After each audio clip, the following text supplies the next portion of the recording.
এমনকি যদি কেউ অসুখেও পড়ে গোপালের মনে হয় কেন আমি অসুখে পড়লাম না। আমার জ্বর এসেছে। কি অন্যায়, ওর জ্বর হলো আমার হলো না কেন?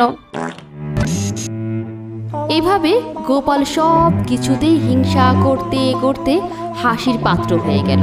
হিংসার কারণে সে খুশি হলো না, বরং সবাই তাকে হিংসুটি গোপাল বলে ডাকতে লাগলো। হিংসুটি, হিংসুটি, হিংসুটি, হিংসুটি, হিংসুটি, হিংসুটি, হিংসুটি। গোপাল কিছুক্ষণ ফ্যাল ফ্যাল করে তাকিয়ে ভ্যা করে কাঁদতে কাঁদতে ওখান থেকে পালালো। এরপরেও যদি ইয়ামিন ওরফে গোপালের হিংসুটি না কমে তবে আর কি করে কমবে?